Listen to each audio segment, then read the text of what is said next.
नमस्कार दोस्तों, कैसे हैं आप लोग। आशा करती हूँ आप लोग बहुत अच्छे होंगे। दोस्तों, आज हम बात करेंगे साल 2022 में करवा चौथ कब है और करवा चौथ के दिन चांद कब निकलेगा और करवा चौथ के दिन कैसे पूजा करनी चाहिए। तो दोस्तों, अगर आप मेरे चैनल पर नए हैं तो मेरे चैनल को सब्सक्राइब कर दें, साथ में बेल आइकन भी दबा दें ताकि ऐसी कोई भी जानकारी हो तो आपको तुरंत नोटिफिकेशन मिल सके। हिंदू पंचांग के अनुसार कार्तिक मास के कृष्ण पक्ष की चतुर्थी तिथि को करवा चौथ का व्रत रखा जाता है।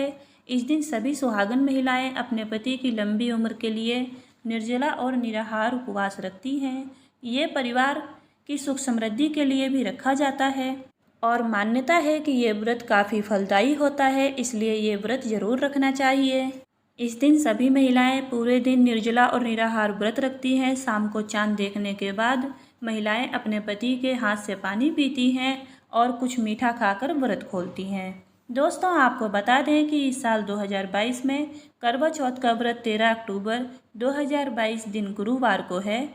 क्योंकि करवा चौथ का व्रत कार्तिक माह के कृष्ण पक्ष की चतुर्थी तिथि को रखा जाता है और इस साल 2022 में ये शुभ तिथि 13 अक्टूबर को रात 1:59 से प्रारंभ होगी और अगले दिन यानी 14 अक्टूबर को सुबह 3:08 तक रहेगी। हालांकि करवा चौथ का व्रत सभी लोग 13 अक्टूबर को ही रखेंगे, लेकिन इस बीच पूजा के लिए कुछ खास शुभ मुहूर्त होंगे जो मैं अब आपको बताती हूँ।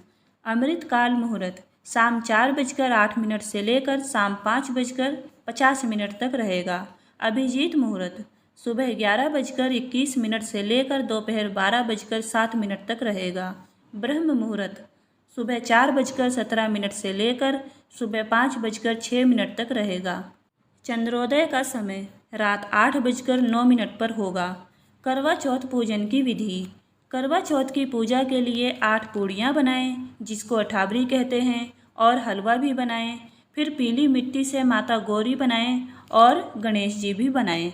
यदि आप किसी कारण से माता गणेश जी की मूर्ति नहीं बना सकते हैं तो आप ऐसा पोस्टर लेकर के आ सकते हैं, जैसे कि गौरी माता के गोद में गणेश भगवान जी होते हैं, तो इस तरीके का पोस्टर आप ला सकते हैं। और पोस्टर भी ना मिले तो मूर्ति ला सकते हैं, लेकिन आप ऐसी ही मूर्ति या पोस्टर लेकर के आएँ जिसमें शिव परिवार बने हों।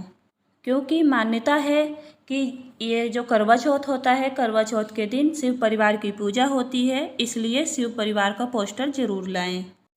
फिर एक चौकी सजाएं और लाल रंग का कपड़ा बिछाकर माता गौरी और गणेश जी की प्रतिमा स्थापित करें और शिव परिवार का पोस्टर भी लगाएं। फिर माता गौरी को चुनरी अर्पित करें और 16 श्रृंगार का सामान भी अर्पित करें।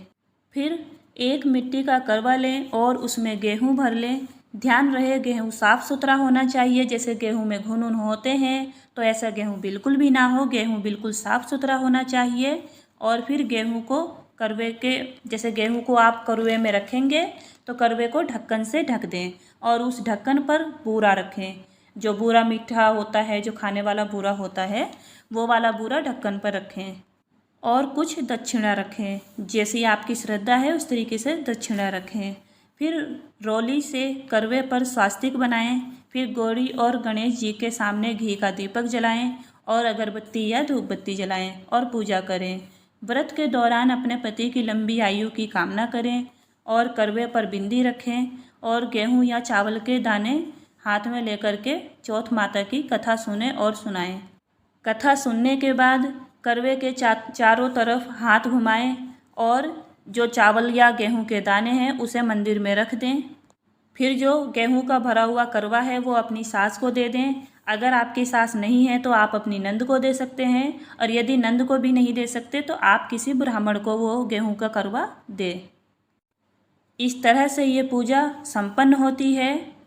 फिर रात में चंद्रमा निकलने के बाद चंद्रमा को अर्घ्य देकर अपने पति से आशीर्वाद लें और उनके हाथ से पानी पिएं, फिर आप भोजन कर सकते हैं।